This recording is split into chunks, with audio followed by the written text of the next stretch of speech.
This is Assassin's Creed Nexus VR, the 13th entry in this lauded franchise, and the first in VR that places you in the role of a double agent between Abstergo and the Brotherhood of Assassins, the two warring factions from this series.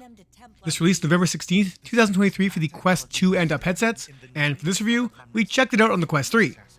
Does Nexus deliver a true VR Assassin's Creed game, or is this yet another big franchise experience that will be forgotten in no time? Let's find out.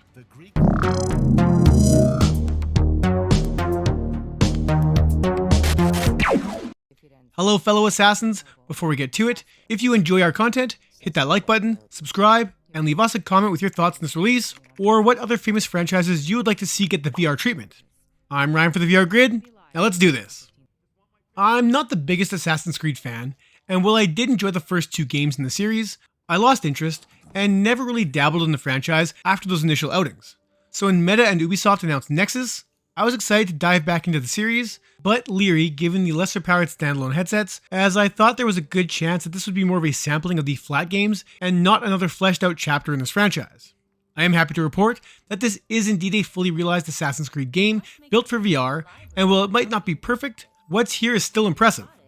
You play as a nameless character, you can choose a masculine or feminine voice, not boy or girl because that would be offensive, tasked with infiltrating Abstergo by earning their trust through the collection of artifacts found in the virtual past known as the Animus. You've been hired by the Brotherhood of Assassins to do so, and so begins your quest to figure out what Abstergo is up to and to try and stop their diabolical plans. As the story unfolds, new wrinkles are introduced that add a few layers to the plot, giving this somewhat lengthy 15 to 20 hour game some decent storytelling value. Unlike other AC titles, this plays in first person with you controlling 3 different assassins at various times throughout history. No matter which killer you play as, they play nearly identical, save for any time-specific weapons they may have access to, or some other very minor differences. As far as walking, running, and climbing goes, that's all VR standard, with combat being a mix of Asgard's Wrath's wait to block or parry before striking mechanics, mixed with a little freeform striking thanks to the dash attack, or if you can catch your opponent unaware. The combat is arguably the weakest aspect of Nexus, as I found it to be either dull thanks to waiting for the AI foes to strike, frustrating as battles can be quite challenging if I faced more than 2 foes, or irritating as tougher boss fights played more like a guessing game between striking and dodging. I might sound a little dramatic, as the combat here isn't broken, it just annoyed me more than anything else, and while I know it is true to the flat games, in VR, it felt a little too much like a game. I know that doesn't really make any sense, but that's what I'm going with. Besides your one-handed blade, you of course have retractable knives at your wrist, throwing knives, bow and arrow, and a few more items and weapons that can be used to kill from a distance or in secrecy. My dislike for the combat probably benefited my game, as this is really all about stealth and not being seen. Something the game will constantly remind you of as you are given new objectives and missions. You can stay out of sight or hide in bushes or behind objects, but whenever possible, it's best to stay above the soldiers on lookout, meaning you'll have to climb and parkour your way around each city. Every building has some sort of grab point, be it windowsills or bricks, but really anything with a hard edge can be grabbed, giving me a wonderful sense of freedom and choice when I went about climbing. Hopping across the rooftops has been streamlined when compared to games like Stride, in that to parkour, all you need to do is run and hold down the A button while you look where you want to go. With this method you can cruise across cities without much effort or thought, and considering how finicky platforming and grabbing can be in VR, this is probably the best solution to avoid what could be some massive frustrations. It's not a perfect solution, as grabbing anything in Nexus can be janky, and oftentimes I had my hands clipping or just letting go of ledges if I found myself in geometry, or if I grabbed stuff at a funny angle, but I never typically fell too far, so trying again or trying a different path never took me more than a few seconds. Besides the main story, there are plenty of bonus objectives in each stage, including various hidden items and locations that could reveal a little history surrounding the city and time you find yourself in, or some collectibles. Each town also has challenge stations, which may task you with parkouring through holograms as you jump around a small section of the city, or some target practice with your bow or knives. Ranged weapons are a little too easy to use, as your knives, or arrows when knocked and released, will go wherever you are looking, making for next to zero challenge when it comes to using these weapons. You can also view each city as if it were a live miniature, once again, not unlike Asgard's Wrath, and when you find a specific high point in each city, it will reveal the location of all those bonus objectives so you can easily hunt them down. Oh, and to get down from those higher areas, the Leap of Faith is present and allows you to dive from some breathtaking heights to a well-placed pile of hay below you.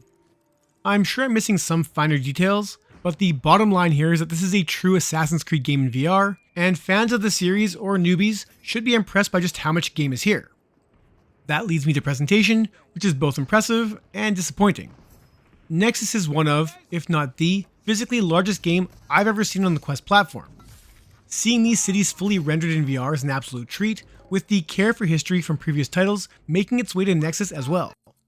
Whether it's 1700s America, 1500s Italy, or negative 500 BC Greece, each of these locations is fully realized and littered with authentic details from their respective eras.